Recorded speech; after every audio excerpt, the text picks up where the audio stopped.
Voici les erreurs les plus fréquentes à éviter lorsqu'on travaille avec un bandit. Erreur numéro 1. Travailler sans couteau diviseur et dispositif anti-recul. Pendant la coupe, le trait de scie peut se refermer sur la lame, causer un rebond et projeter la pièce vers nous. Le couteau réduit les chances de rebond et le dispositif anti-recul empêche la projection de la pièce. On doit s'assurer que les deux éléments sont bien fixés et parallèles au guide. Erreur numéro 2. Travailler sans le protecteur de lame.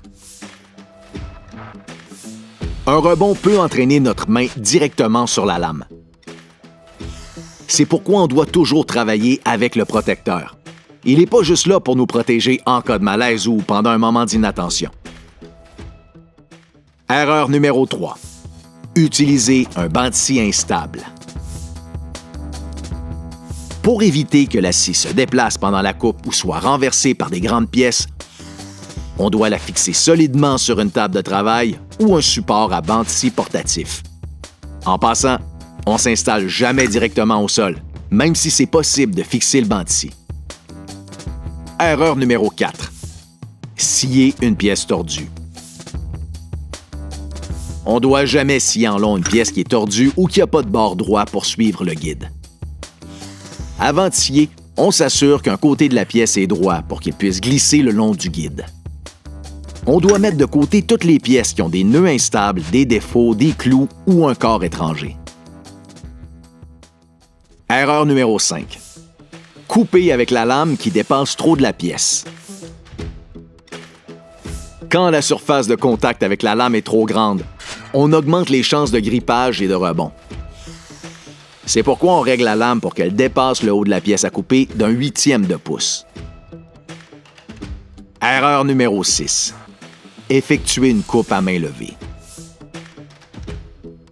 Pour éviter de couper croche et de causer du grippage et un rebond, on maintient toujours la pièce fermement sur le plateau et contre le guide pendant la coupe.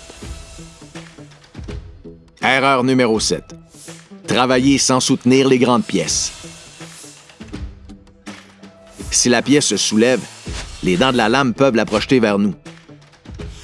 C'est pourquoi on doit soutenir l'arrière et les côtés de la pièce pour pouvoir la maintenir fermement à plat sur la surface de la table.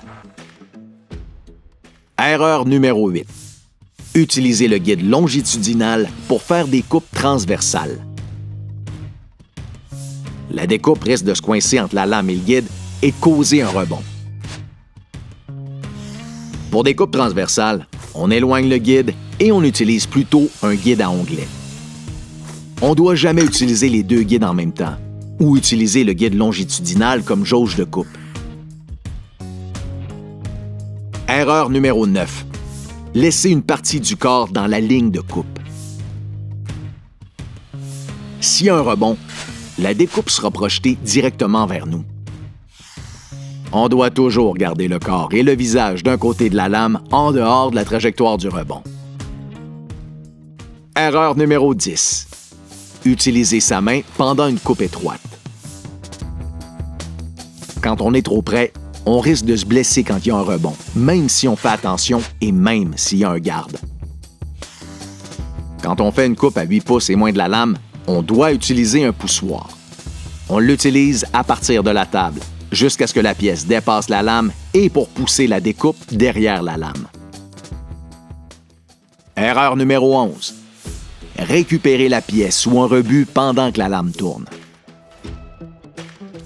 Pour réduire le risque de se couper, on éteint la scie et on attend l'arrêt complet de la lame avant de récupérer la pièce. Erreur numéro 12. Tirer une pièce vers soi pendant que la lame tourne. Si la lame tourne, la pièce risque de coincer la lame. On attend toujours l'arrêt complet de la lame avant de tirer une pièce vers l'arrière. Évidemment, un banc de scie est fait pour scier, mais il faut savoir bien s'en servir et se demander si c'est le bon outil pour la tâche. Consultez les programmes de prévention et les FAS de la PCHQ pour plus de détails et l'ensemble des consignes de sécurité.